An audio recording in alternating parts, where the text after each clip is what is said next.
once you are in that position where you are the only doc, we're talking 365, 24/7, you are on delivering day in and day out. Occasionally I would be able to negotiate to get some locums from the hospital, but the hospital really didn't want to do that. They said, things are fine. When I was on call 264 days in 1 year. Yes. They're saying things are fine, but then they're literally speaking on your behalf. I'm telling you, this is tough for me. I can't do this. Of course, what hospitals do who are doing well financially, they would just kind of throw more money or throw a title or position, and it's just not sustainable. And there were some other doctors at the hospital that said, you can't let them kill you. I took their advice to heart and just had to have a change. Look, we all got different needs, wants, and goals in life. As doctors, locum tenens definitely needs to be a part of that conversation. But you might wonder, how do I find out if locums is good for me? Here's my answer. Go to an unbiased, informative source like locumstory.com. You'll learn all the ins and outs of locums, details on travel and housing, how to find different jobs, tax information, and more. Get a comprehensive view of locums and decide if it's right for you at locumstory.com. Link is in the show notes. What's good, everyone? This is Dr. Nee. On this episode, you're just going to be hearing from me. And if you're looking on YouTube, you can tell that I have a little bit of a different background. I'm on the road doing locums, so I'm doing this hotel life for the week. And on this episode, you're going to be hearing from a longtime listener of ours. His name is Dr. Derrick Barnes. And this is a partnership that we have with locumstory.com, where we're highlighting stories of folks who are doing locums and doing it in very non-traditional ways, like how me and Dr. Renee do it.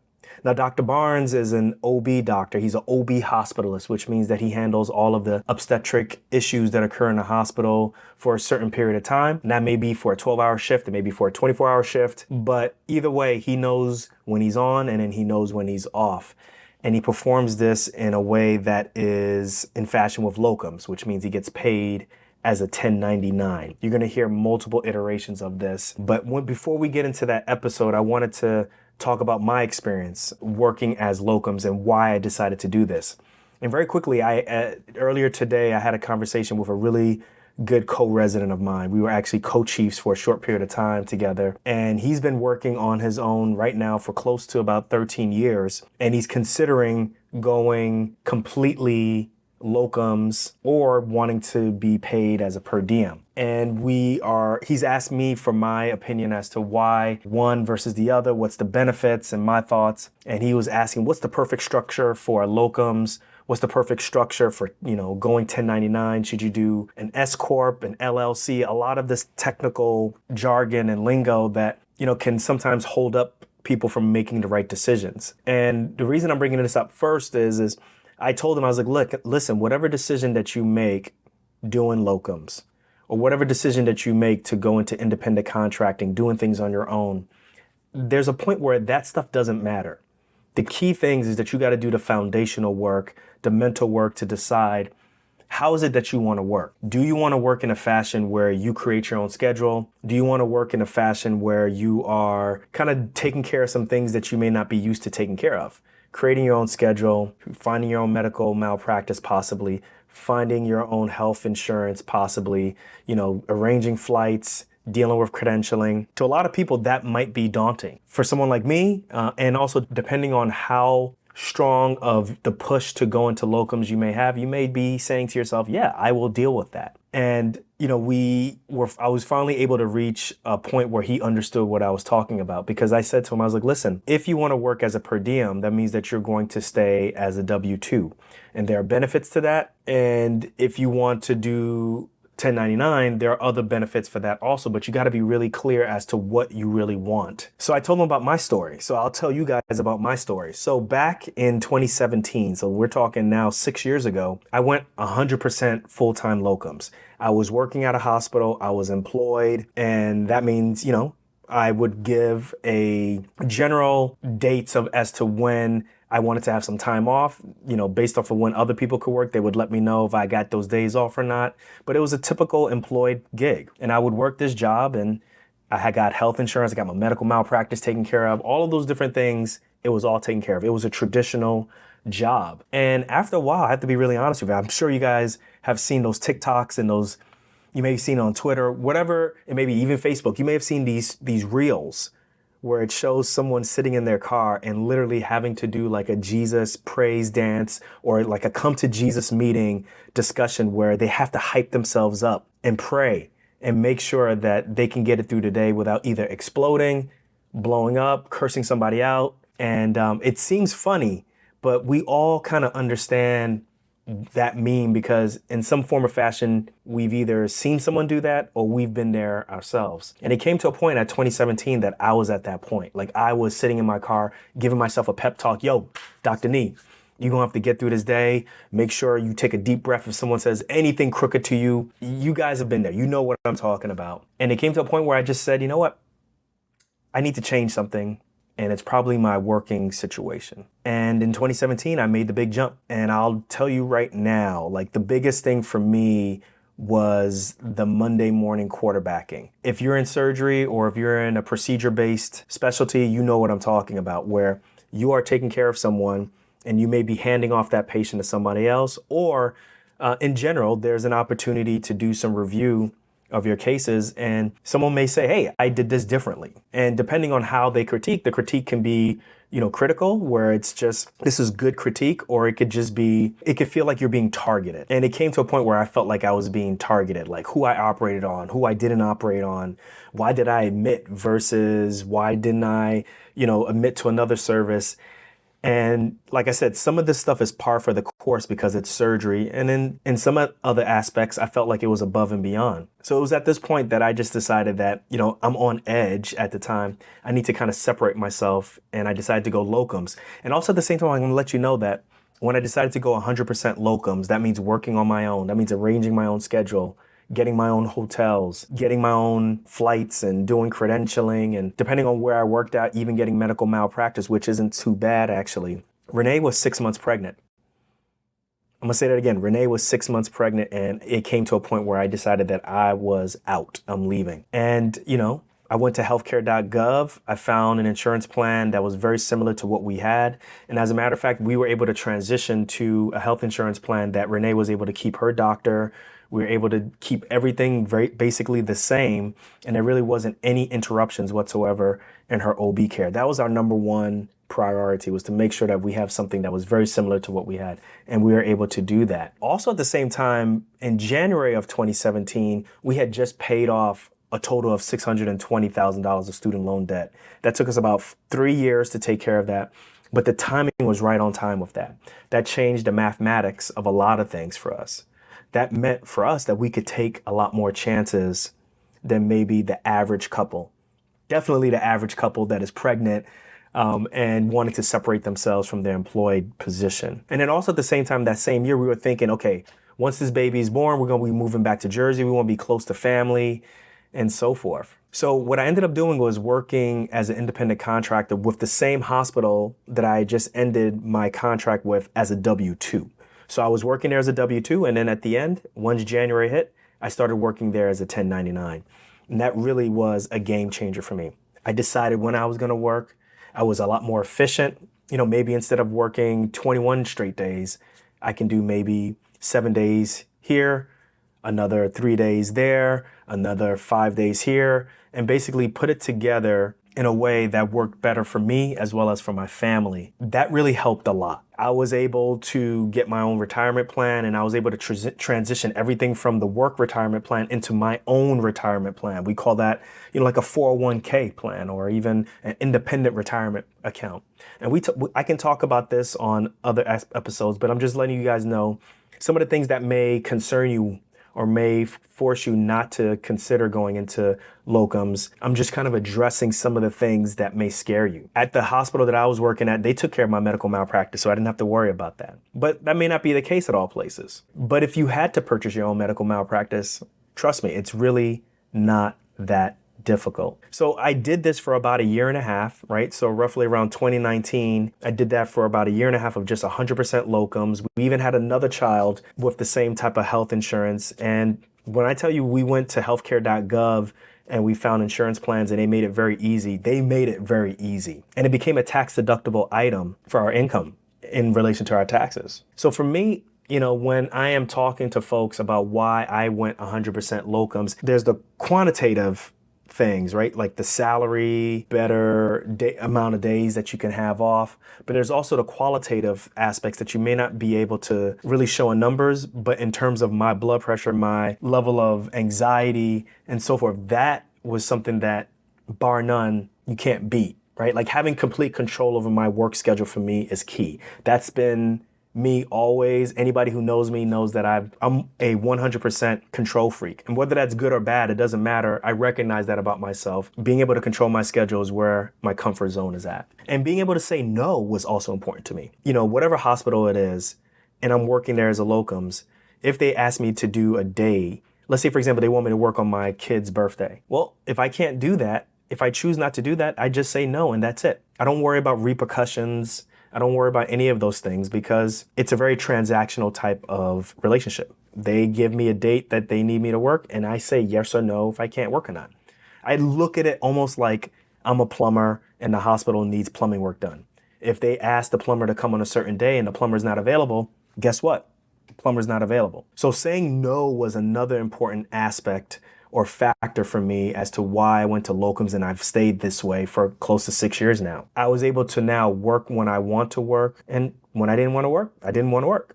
And I didn't have to have anybody looking over me and saying or making any type of comments that may make me feel a certain type of way. And ultimately, for me, it's the closest thing that I have come to being an entrepreneur, the most natural step for me, right? Outside of creating something, creating a course or creating an app or whatever it may be. I was just literally using my medical knowledge in a fashion that made me a small business in comparison to being an employee. And I'm not poo-pooing being an employee versus being an entrepreneur or being a locums. It's just saying that this is what worked for me. And I want you guys to really understand the concept as to why we push this so much is because it really works for our lifestyle. And then ultimately also the tax benefits are huge. I can get into that in another episode, but I don't want to talk over so many people's heads, but the tax benefits are huge. And we'll get into that in future episodes. Now the cons, there are some cons. Let's be really real with that. The cons are, and I'll be very honest, the cons for me are more like annoyances. They're not really cons. But being away from family a week at a time is a problem for me now, especially since my kids are 6 and 3 respectively. Them seeing me get my bags ready to put in the back of the car and them dragging, the bags or begging, when are they going to see me? Like they don't really understand the concept of a week. That for them might as well be a year. And that pulls on my heartstrings. That makes me feel really guilty. Those first 24 to 48 hours when I am gone are the worst for me. It takes me a good 3 to 4 days to kind of reach a steady state where the work and focusing on the work is where I'm at, as opposed to just missing Renee as well as the kids. So that is tough. And there used to be times when I would do 14 days straight, and that would be a huge strain, not only on the kids, but also on Renee, who had some aspects of homeschooling the kids, some aspects of getting them to all the different events, as well as you already know, Dr. Renee runs Docs Outside the Box. She also runs her own business, pre-med strategies. And then there's also just home duties that had to be done. So that ended up being so much of a stress that I changed it to now I'll only work as far as 7 days straight, and then I'll take time off, and then we'll come back and hit it again. But being away from family sucks. I'll be very honest with you. But this way, it works for us at this moment. And then the other thing, which is an annoyance, is you just got to be organized. Organized for your finances, which include taxes and revenue. And the reason why you got to be organized is you need to be up to date as to when you need to pay like unemployment, when you need to do things for your 401k. Or even just taxes in general, like when are the deadlines? I don't think that this is a big hurdle. As a matter of fact, there's software that's out there for this right now. Or you can just, in essence, talk to your CPA and they can give you tips or they can help you automate this whole process. But, I have it on a calendar and I have to always make sure that we're up to date with the deadlines and go from there. So for me, there are cons, but it's really more annoyances. And the reason I wanted to do this intro was just to give you guys a real life perspective as to why me and Dr. Renee choose locums. And if you ask Dr. Renee, she might even give you a little bit of some different pros and a little bit of some different cons. But this is what works for Dr. Nee. This is why I decided to do locums. And now you get to hear from Dr. Barnes as to how he was able to transition himself from a really bad situation where he was on call like all the time, like close to 365, 7 days a week, to something that's way more manageable, way more lucrative, and ultimately way more fulfilling. So without further ado, I want y'all to check out this episode with Dr. Derrick Barnes. Remember, this is a partnership between Locum Story as well as Docs Outside the Box, and trying to get you guys up to game with locumstory.com as well as just locums in general, which I think, give it a couple more years, I think you're going to see a significant amount more doctors working in this fashion. All right, y'all, let's get to the episode. Alfred, run it. Yo, Dr. Derrick Barnes, yo, what's up? How you doing? Long-time listener. Finally got you on the show. How are you? I'm doing well. I'm excited to be here for sure. For sure. Yo, so just so everybody knows, me and Dr. Derrick, he communicated with me and Dr. Renee, I think about 2 years ago now, through a text message or email asking for some advice as you were transitioning from being an employed OB doc to where you were trying to consider, working at that same hospital, but as a locum tenens, like as an independent contractor. How did that transition end up going? It ended up going really well, actually, with the advice I got from both you and Renee. I just felt empowered to actually just negotiate hard with them and tell them, look, this is what I need.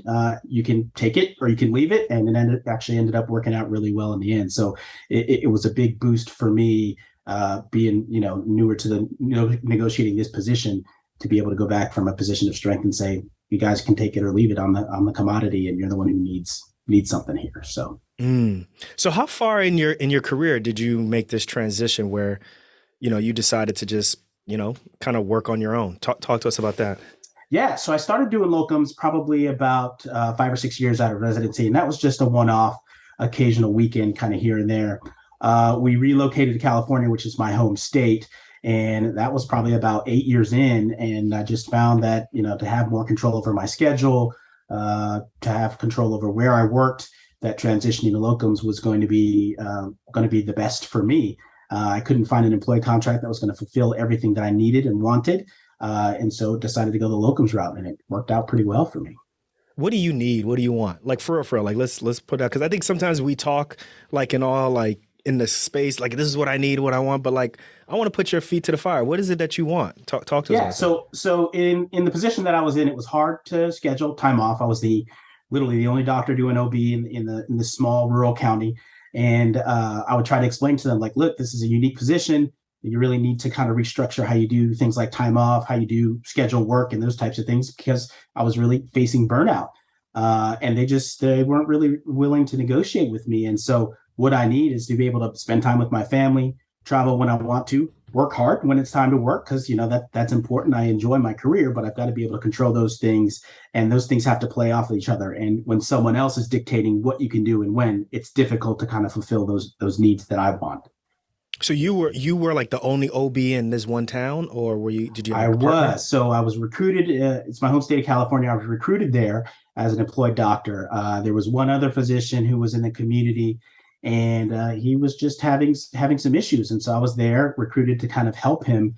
But unfortunately, he had a lot of personal problems and actually ended up taking his life while on call one night. So I immediately inherited all of his patients, plus all the patients I had in my clinic, and was thrust in this position that I did not negotiate to be in. And so I had to kind of navigate that and figure out long-term whether that position was going to be something that was going to work for me. And ultimately it wasn't. So. So not only the grief of having to transition from that, but then taking on double work.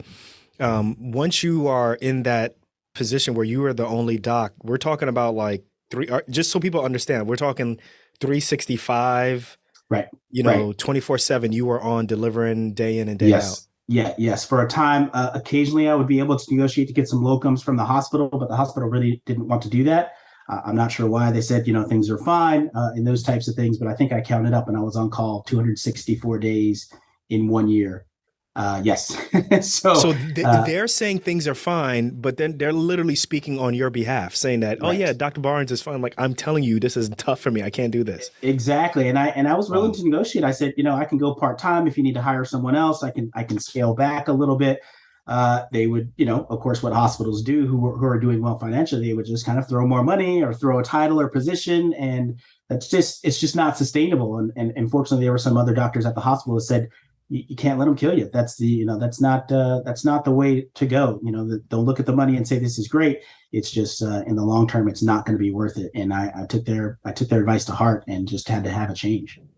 Me and Renee did an episode about this because I'm in a group of doctors who are anywhere from out of residency, like a year to two, to maybe 10, 12 years down. And, we were talking about the chasing of titles and the additional money that comes along with it. But also we discussed like the responsibility to be a number one instead of a number two. And you start to think as you get closer to it, you're like, yeah, I don't know if I really want to sacrifice all of that just for this additional title, all of this additional responsibility that I have. And yeah, the money is great, but at what cost? And it's really interesting that you bring that up. I think, it's a good problem to have, but I think it's something that a lot of people don't consider is that when you chase money all the time or when you chase titles, there's a significant amount of happiness that might go along with that. The ability to even spend that money, the ability to even spend time with family may be compromised that I don't think we necessarily talk about. Right. There's a reason why I throw all that money at you.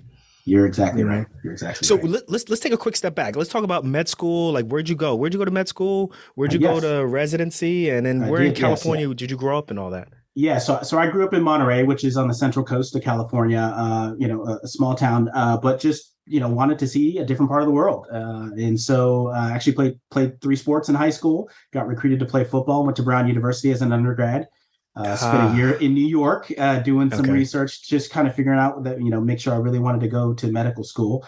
Ended up at the University of Virginia in Charlottesville, which was a great program. Just really enjoyed my time there. Really liked the area. That was for med school? That was for med school. University of Virginia was for med school. Okay. And then from there, I went to Charleston, South Carolina, Medical University of South Carolina. There was a lot of transition back and forth between University of Virginia and Medical University of South Carolina. Chairmans had gone back and forth, and so I went and interviewed again. That was my top spot, and spent 4 years in Charleston for my residency. And then went to Charlotte for my first private practice job out of residency. So got you. So from the time from working private practice on your own to when you're having this discussion to leave, how many years? I'm talking about leave and work locums. What's that time frame? Right. So that was 2008 is when I finished residency. And by 2015, I was looking for, actually, this is an interesting story. I was looking for something different to do with our lives. And so I was searching, my wife and I said, let's just do something completely different. So I was just searching the internet. New Zealand was a place I wanted to go. Wow. And so I searched and New Zealand. I found this podcast of this doctor, and his very first guest was a Dr. Carmen Brown, who did locums in New Zealand. Yeah. And so I actually, with Global Medical was actually in the process to do a locum position with a Brown University alumni in New Zealand. We were trying to get, with the time change and those types of things, trying to get the interview. I was supposed to interview on a Monday. They said, we can't get everyone together at the time we need. Let's reschedule for Thursday. In addition, my wife and I, we're interested in foster care and adoption. And so Monday we got this interview canceled. Bro, bless your heart, man. Yeah. That's tough, man. That's tough, man. It's tough. So Tuesday, we got a call from the Department of Social Services. There's a baby. We need this baby to go somewhere. You guys are both medical. My wife's trained as a PA.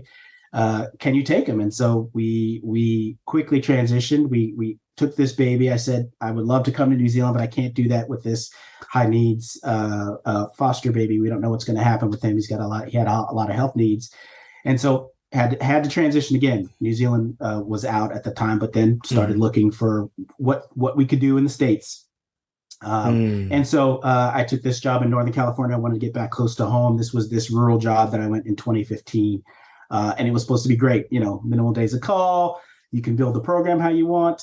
About 5 years after that, it ended up not being the right fit. And so that's when locums came fully into play at that time. So, okay. I got you. Okay. So, for people who are listening, we got people who are really big experts on, working on their own. And then we also got a lot of people who are, they're hearing about locums for the first time, maybe through you, or they got a lot of questions. So let's kind of go through a stepwise fashion. Do that process if you may. So talk to us, like, what is it like contacting a locums company to say, I'm interested in doing something different? Like, what was that process like? And how long did it take you to go from that process to getting like your first set of presentations of different types of like gigs and assignments and so forth? Yeah. So, a lot of doctors are probably getting just cold call emails, Yeah. and texts and so some sort of thing. So that was me. And I would just look at these lists and say, that's a good location. That's a good location, but really never worked up to actually contact these people. So I just contacted one day and said, hey, this is what I'm looking for. Something closer to where I grew up. I'm looking for this type of schedule. And they said, okay, we'll get back to you. So a few days later, they presented me with this list of positions that were available. And it was nothing near what I said, actually. There was maybe one position that I wanted that I described, but they said, oh, here's a hospitalist position. Here's a rural area. Here's an inner city area. So they presented a whole list of things. And so I had to go through the list and kind of categorize what I wanted to talk about. And so narrowed it down. And started looking at some of these positions and talking more with the recruiters. And so we got to the point where I had identified 2 or 3 places, actually had some phone interviews, and actually visited some of these sites. Some of these people wanted visitation, and ended up picking this locum site that was close to home. So when you find a place, right, or when they interview you, right, like, is this like a formal interview, or is it just kind of like you know how like you do an interview when you're trying to get into residency and an interview when you're looking for your first job? Is this the same type of interview? Do you feel like you were more in a driver's seat? It's a little bit different. It's more in the driver's seat. And so I think the good parts of the good locations and locums want to talk to you and figure out what kind of doctor you are, what kind of experience you have, what you're looking for, if you fit with them. And I felt most comfortable with those sites that actually asked for an interview with me. But it was really me in the driver's seat telling them, these are the procedures I do. These procedures I don't do. This is what I'm looking for. So it's really a lot more equal than when you're interviewing for a position like in residency, or you're interviewing for a job. They had to impress me as much as I wanted to impress them. And I found like those were the sites I really wanted to go for. So. Good. Okay, so from when you started getting these presentations, doing your interviews, to actually started working at that one spot, how long? What are we talking about? Because about 3 months. Some people have questions. Actually. Yeah. So that was 3 months for that position. That was just when it was opening up. I needed some time to rearrange some scheduling and those types of things. But I've had positions that wanted a month or even a couple of weeks out. So it's all over the board, actually. So what are your thoughts on that? Because a lot of people say, I want to do I want to do locums, but I don't want to have to go from hospital to hospital on a monthly basis. I don't want to have to keep a black book of all these different logins, which I don't mind doing. But I know a lot of people say that. So tell us the gamut of ways in which you work. Like, you do long assignments or short assignments? Right. So I had one long-term assignment. They just had an opening there. And so they basically said, you let us know when you can work. And so I scheduled that. I worked that position for almost a year and a half. And I would just schedule 1 week a month. So I travel there 1 week a month and take call during that week. And then I would go back home and work another job. There are some that just need a couple of days every month. So I work a position in San Francisco. They just put out a schedule and say, tell us when you can work. So I'll submit a couple of days. And right now I've got 3 months out that I'm working a weekend here or a weekend there. So it really varies on what you want. And I think the difficult thing is figuring out what you want and then going for a position that is going to give you what you want. Yeah, I was just talking to someone who is interested in going the locums route. And when I started asking her all of these different questions about where does she want to practice, how much does she want to get paid, where does she want to be, like she literally was like, I'm not used to being asked all of these questions about what I want. I'm so used to kind of just having the mindset of I go where I fit in. So let me ask you about that question, that place where you work a week on, a week off, or a week on, and then maybe the rest of the month you're out. Like, who's fitting the bill or flipping the bill for when you travel, hotel? Like, let's talk about those things because people have questions about that too. Absolutely. So the travel was for that position. Travel was on my own. So I've got an LLC, so I just charge the travel portion through my LLC. So I have a business credit card, and that's what I paid for. So the housing was actually negotiable with them. The hospital had a few houses. So for the first 3 months that we actually were in the same house every week that I went, they recruited another doctor that they needed to put in there who's going to be for more time. And so I went to them and said, well, look, I'd still love to keep coming, but I've got a family. I bring my family with me when we do this. Oh, you bring your So family with you? I do. Yes. For Oh, that position, smart man. I was Okay. bringing my family. We were homeschooling kids at the time. And so I negotiated with them and I said, look, I'll find these Airbnbs. I used to live in this area. And they said, that's fine. Here's the range that you can find. And so I actually would book my own Airbnbs, submit the receipts to them, and they would reimburse me directly for that. So Okay. And that's how I then work. what about traveling? You said the flight was you had to take care of the flight, right? It was a drive. It was 4 hour drive. So Okay. I would just S- run those expenses as a business expense. So Got you. yes. So Mhm. just so y'all who are listening, like it can go through so many different ranges. When I worked with a locums company, for the most part, the flights were always taken care of. The hotel Mhm. was always taken care of. Mhm. The only thing that I had to pay for was baggage fees, upgrades, which I never did really, but upgrades, and then also food. Mhm. But everything else from the rental car and all that stuff. And then what about medical malpractice? Did they take care of that for you, or did you take care of your own Yes, medical malpractice? that's a non-negotiable for me. So the either the locums company or the hospital, this position, the hospital took care of my malpractice for me. So Yeah, because that could be a grip, y'all. So the fact Mhm. that they took care of that for you, that's a great feeling. So when you would work at that spot for a week, and then you take some time off, and then even like you said for the one that needs you every couple of weekends here and there, Sure. you're Mhm. scheduling out what 3 months, 6 months in advance? How? Yeah, I'm up to 3 months out, and that's what I want to do. They would take schedules that far out, but I didn't want to commit to that far out. But I'm Okay. usually about 3 months out. Why 3 months? Because I know some people are like, well, I'll just do it on a month to month basis. Why do you choose 3 months as opposed to something I shorter? like to maintain flexibility. Mhm. And so if a better position comes up, I don't want to say, hey, I can't take this for 6 months because I'm already booked. If the position usually they have need, right? So even in the short term, you can say I can work this next weekend and those types of things. So and it all depends. Some sites only open their scheduling for 3 months at a time. But some would take a full year's worth of schedules. But I didn't want to commit that long to a spot in case something happened. What's changed in healthcare? The opportunities, the lifestyle, and you. Now's the perfect time to explore locum tenens and see how it might fit into your career story. Trust me, this is not a one-size-fits-all solution for everyone, and the variety of opportunities might surprise you. I recommend starting your research at locumstory.com, an unbiased, educational resource about locum tenens. You're going to find stories of locum physicians from all walks of life, so you get a bigger picture of the diverse options. The Locum Story website also has a tool that lets you explore locums pay and demand for your specialty, and even compare to different locum tenens agencies. There's even a simple quiz to see if locums is a right fit for you. Locums could be an essential part of your career that adapts to your needs. Do your own research at locumstory.com. It's easy. Link is in the show notes. So your entire practice now is locums, right? No, I'm about 60% locums, and I'm now locally just doing some OB hospital stuff locally, actually. Okay. So Mhm. when you how what's the mindset change for yourself in terms of like letting other doctors know like what the benefits are for you, right? Like we Mhm. know that when you go to rural areas, it's a really nice benefit for that patient population, Mhm. right? But I think one Mhm. thing that people who receive locums, or at least the doctors and the hospitals that get locums, there's a benefit there too, right? So Right. about that. Right, absolutely. So a lot of times they're looking to fill. Someone may be on maternity leave. Someone may have left that position and they just need to backfill for call and those types of things. So an additional benefit is, I'm taking care of this unique population, but I'm also relieving doctors who need some help, who need some assistance. Yeah. I was in a position where I was working a lot of days of call, and that wasn't planned that way.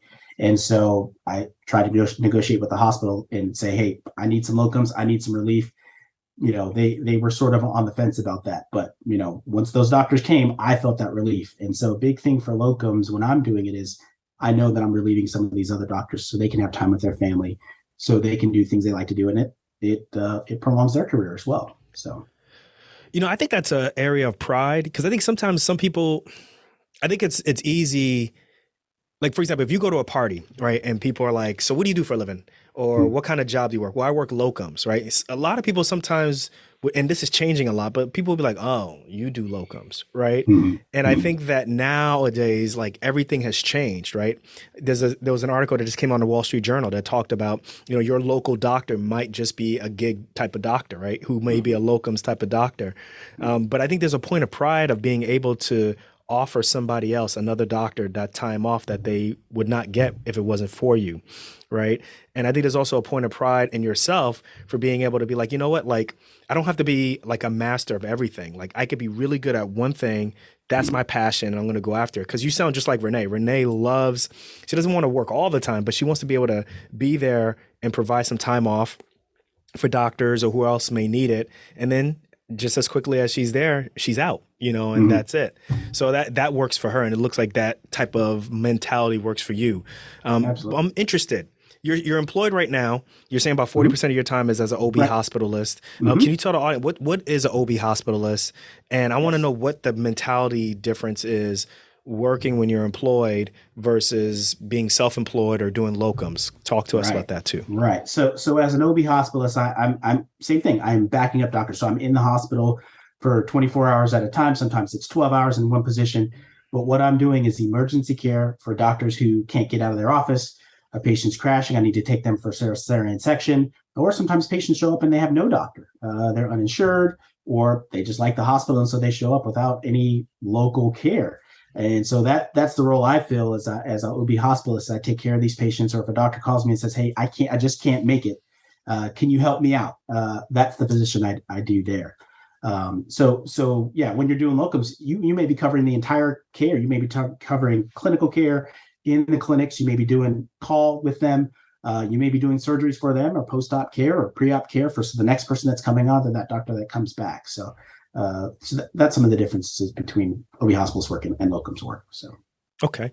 Now, as employed 40% of the time and then also mhm. working locums, is there a mindset change that you have, or do you find yourself being more aggressive when you are like as a locums? Like, talk to us about that, because when you're locums, it's almost like almost like a life, like you eat what you kill, almost type of life. Mhm. Some may describe it, but talk to us about that mindset shift, Yeah. if there is one. So when you're a hospitalist, it's nice. You go in, you leave, you turn your phone off. No Hmm. one's going to contact you. You can totally leave work there. And for me, it's shift work, so you get paid your shift. But when you're doing locums, it's each way you kill. So the more you work, the more you get paid. So that you've got to Hmm. really have a hold on that balance, because you could schedule yourself, really overschedule yourself, and make yourself really tired, and then your quality of work goes down. I've I been there did too. that. I've done it as well. And so you need that person. My wife is that person in my life who says, "Hey, you can't do that. That's not possible. You can't come home and crash. We've got kids. You got to be a husband. You got to be a father." And so she's really my ground, the person that brings me to the ground and helps me keep that balance. So. Yeah, the way how I look at independent contracting is you could either overdo it, or you can end up having a really amazing balanced life. But it's very Mhm. easy to overdo it at times. And I remember when I left and went 100% FTE, after about 2 years, me and my wife calculated how many hours I was working, and I was working like two times FTE, Yeah. right? Because Yeah. I was used to what I was working, and then there wasn't anybody to put the brakes on and say, "Hey, Nee, like you've already fulfilled your hours." So I would just kind of schedule myself over and over again, to the point where my wife was like, "Look, I'm not seeing you, right?" And Mhm. that's Mhm. important too, right?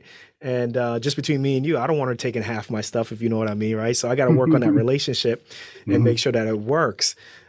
So that was one thing that I had to learn, is that you're going to have to learn to police yourself and kind of pace yourself when you're an independent contractor, right? Because it's very easy to kind of just keep working as hard as you can be. Yes. Then on the other side, you see just as many people who have these amazing lives, who are able to, affect communities in the hospital or in clinics. But then because, they're locums, they can walk away and they can travel, they can do Mhm. speaking gigs, they Yeah. can, be a podcaster, a YouTuber, all of these different things that, go into real estate, things that would be as close to balance as you want. And I think that's why a lot of people really enjoy independent contracting, is that ability to really have control over how much you work, how much you earn, And then the ability to kind of just say, this is the type of life that I want, and build your life, or excuse me, build your schedule around your life as opposed to your life around how you work. So that's kind of how I look at it. So Yeah. But let me ask you some quick questions. This is kind of see how you handle these things about fears, right? These are the things that I think a lot of people, besides the questions that I asked you, I think these are additional questions that I think people have is health insurance. How do I take care of health insurance as an independent contractor? What do you do, Dr. Barnes? Right. So yeah, this is interesting. I learned a lot about this. And so when I was transitioning from that employee position, got a couple options. And so what I did is just went to the exchange. And so I went online and just paid for health insurance. You've got to pay for your own health insurance. Again, this is where having your own business set up, because that is a business expense when you've got health insurance.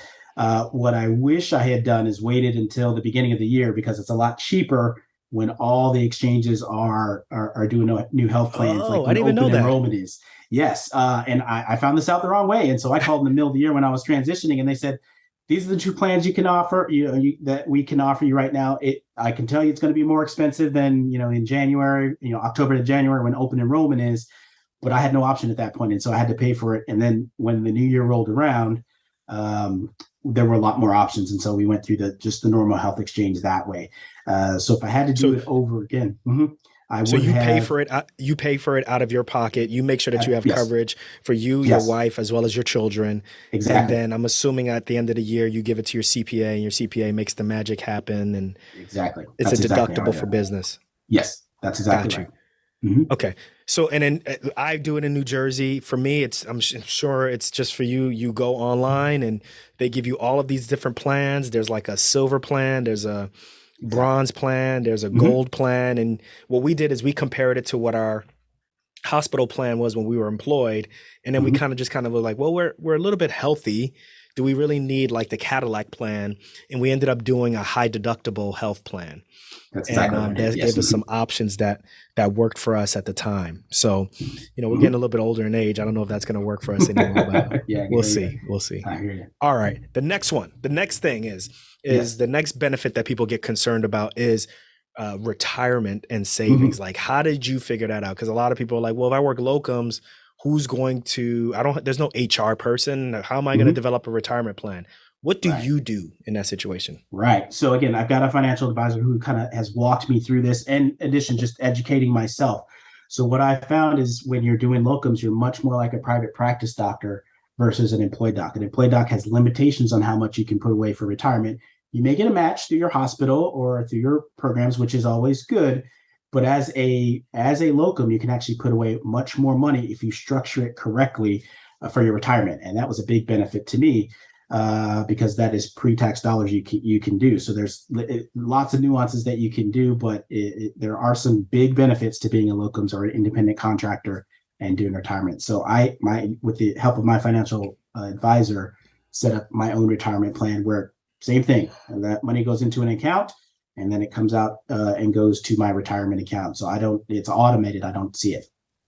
Yeah, I tell people like the IRS code is written for businesses, and those who are able to understand the IRS code, start a business, there's a lot of advantages there for you. And like you said, the amount of money that you as a business owner can put away to invest it for yourself and retire is much higher compared to if you were employed, right? And that's just the way how it works. And I think people who are interested in that, because there's no HR person, so to speak, like you become that person, you can figure it out.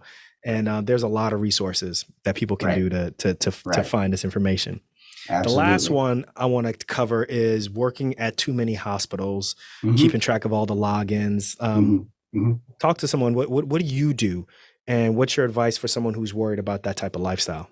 Right. Yeah. I had to develop this process because I looked one time in my car and I had 5 different hospital IDs that were all active between all the locums places that I was going to. Yeah, I pared that down. That was for peace of mind. And as I said, my wife said, this is too much. But what I do is I have an app on my phone, and every time I go to a new hospital, I start a new file and I say, this is the computer login, this is the EHR login, this is the doctor lounge code. And so every time I go to a new hospital, I just pull up that app and say, okay, I'm at this hospital. These are the codes that I need. And that's how I keep it straight for me.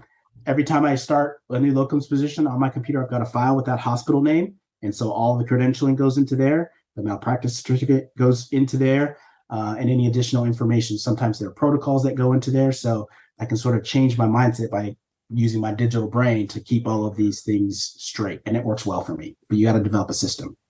Yeah, I think that's the perfect way to do it. That's the way I do it also. And then I also tell people that I try to keep I always try to have at least 2 to 3 gigs in the mix, in the cycle. Yeah, and I try to keep active with them at all points through the year.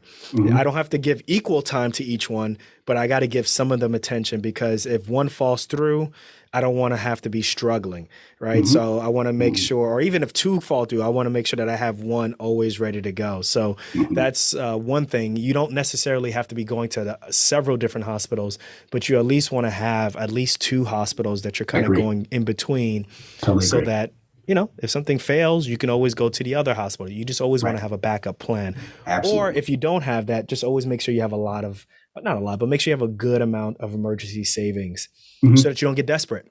Right. So I've seen people do that. They get desperate if an opportunity falls through, they don't have the savings, and, if they don't have maybe good 3 months of savings, they start taking whatever, or they may run back to being employed when maybe something would have popped up in month 4 or month 5, as opposed to, those first several months. So, all right, cool. I appreciate it. So Dr. Derrick, man, listen, man, we really appreciate this. We appreciate you listening to the show. That's really dope. I hope you continue to listen, and check us out on YouTube, because we're doing some different things on YouTube also.